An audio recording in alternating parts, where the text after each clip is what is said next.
Hello everyone, Radhe Radhe. Pitrupaksha आने वाले हैं। पितृपक्ष में हम अपने लड्डू गोपाल जी को सेवा कैसे करें, क्या भोग लगाए, क्या पूजा में किन किन बातों का ध्यान रखें, तो क्या करना चाहिए क्या नहीं करना चाहिए, संपूर्ण जानकारी इस वीडियो में मिल जाएगी।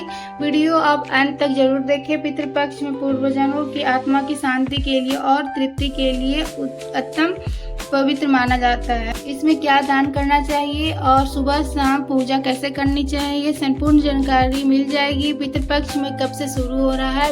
7 सितंबर 2025 में भाद्र पितृपक्ष कब से शुरू हो रहा है? 7 सितंबर 2025 भाद्र मास के शुक्ल पक्ष की पूर्णिमा तिथि से शुरू होता है, आश्विन मास के अमावस्या तक चलता है।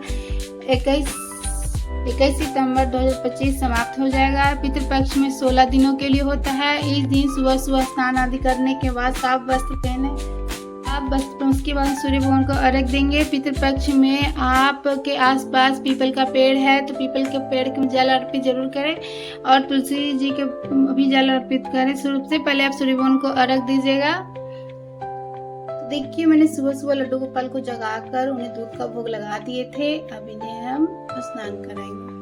जिस बर्तन से लड्डू गोपाल को स्नान करते हैं वो बर्तन ले लेंगे। बर्तन के ऊपर हम तुलसी पत्ता रख के हम लड्डू गोपाल जी को यहाँ पर स्थापना करके स्नान कराएंगे। पितृपक्ष में लड्डू गोपाल जी जल में थोड़ा सा गंगा जल मिलाकर या यमुना का जल मिलाकर आप लड्डू गोपाल जी को स्नान करा सकते हैं। जल में थोड़ा सा फूल या तुलसी पत्ता डालकर भी लड्डू गोपाल को स्नान करा सकते हैं।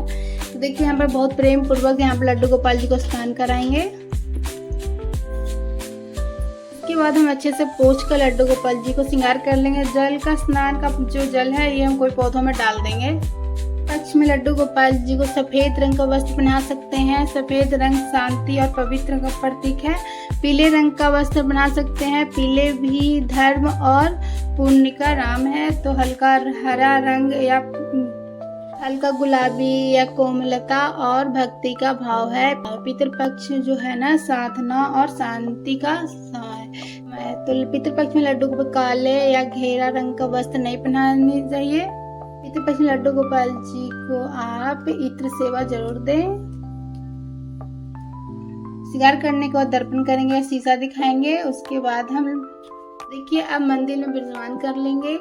पितृपक्ष में पूजा करने में कोई दिक्कत नहीं है। घर में जिस प्रकार से आप पूजा अर्चना करते हैं उसी प्रकार से आप पूजा करते रहें।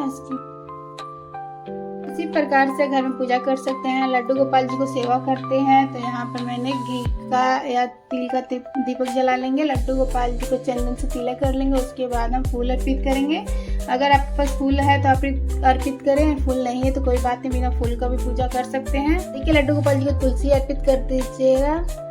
कि पितृपक्ष या पवित्र पक्ष है जो पूर्वजों को आत्मा को श्रद्धांजलि दी जाती है। ऐसा माना जाता है कि इस दौरान पितृपक्ष पृथ्वी पर आते हैं और अपने वंश लोगों को आशीर्वाद देते हैं। श्रद्धा पूर्वक किए हुए दर्पण या दान से उनको आत्मा से शांति और मोक्ष की संभावना होती है। अर्पित करने के बाद लड्डू गोपाल जी को भोग अर्पित करेंगे। पितृपक्ष में अपने लड्डू गोपाल जी को केले का भोग लगा सकते हैं, सेब का भोग लगा सकते हैं, दूध का भोग लगा सकते हैं, गुड़ खीर का भी भोग लगा सकते हैं, या आप मूंग दाल से बने खिचड़ी का भी भोग लगा सकते हैं। जो भी आप भोग अर्पित करेंगे उसमें तुलसी पत्ता आप जरूर दे के भोग लगाएं। इनके भोग लगाने से भगवान श्री हरि विष्णु के प्रसन्न होते हैं और पितरों को भी शांति मिलती है। लड्डू गोपाल जी को श्री हरि विष्णु की वाल स्वरूप है तो गीता का पाठ करना बहुत शुभ माना जाता है। ओम नमो भगवते वासुदेवाय का मंत्र जाप करें और पितरों को आत्मा की शांति के लिए प्रार्थना करें। दान के समय में आप मंदिर में भी दीपक प्रज्वलित करें और एक तुलसी जी में दीप दान करें और श्री हरि विष्णु जी के नाम जप करें। अगर आप अपने आंगन या छत पर खीर या रोटी का भोग लगाएं। पितरों का भोजन माना जाता है। जरूरतमंद को भोजन कर सकते हैं। सुबह स्नान आदि करने को तुलसी के बाद आप पीपल के पेड़ में आप जल अर्पित करें और दीप दान करें। जरूरतमंद को भोजन कर सकते हैं। सुबह स्नान आदि करने के बाद तुलसी जी में या पीपल के पेड़ में आप जल अर्पित करें।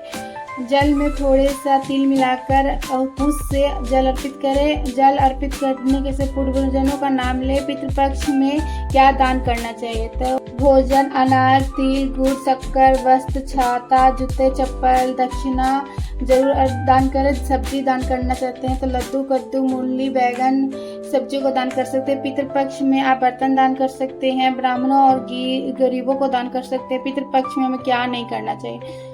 नाखून, बाल, दाढ़ी नहीं बनाना चाहिए। मांस, मंदिरक, लहसुन, प्याज को तामसिक भोजन नहीं करना चाहिए।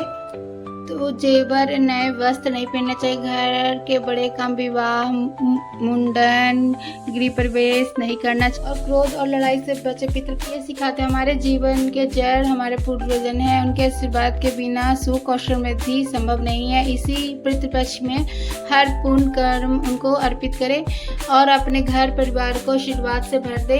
पितृपक्ष में सेवा के बोझ ना माने, वो बिल्कुल अपने जीवन का सौभाग्य माने। याद रखिए, जो व्यक्ति अपने पितरों का, अपने भगवान का सम्मान करते हैं उसके जीवन में कभी भी अभाव नहीं आता है। इस पितृपक्ष में अपने लड्डू गोपाल जी को सेवा करें और अपने पितरों की आत्मा की शांति प्रदान करें। और हाँ, दोपहर में भी लड्डू गोपाल जी को सात्विक भोजन लगाएं, जैसे खीर, दूध, फल या गुड़ का भोग लगा सकते हैं। भोग का एक भोग आप ब्राह्मण को दे सकते हैं या गौ माता को दे सकते हैं। संभव हो तो अन्न दान कर सकते। पितृपक्ष में दान का विशेष महत्व होता है। तो लड्डू गोपाल जी का सेवा के साथ साथ अगर भूखे का भोजन कराते हैं तो पितर अति प्रसन्न होते हैं। लड्डू गोपाल जी का सेवा, पूजा और वीडियो दी गई जानकारी अगर आप लोगों को अच्छा लगे तो वीडियो को लाइक करें। सरल पूजा वीडियो देखने के लिए मेरे चैनल को सब्सक्राइब करना ना भूलें। फिर मिलते हैं किसी और वीडियो के साथ। तब तक राधे राधे, जय श्री कृष्ण।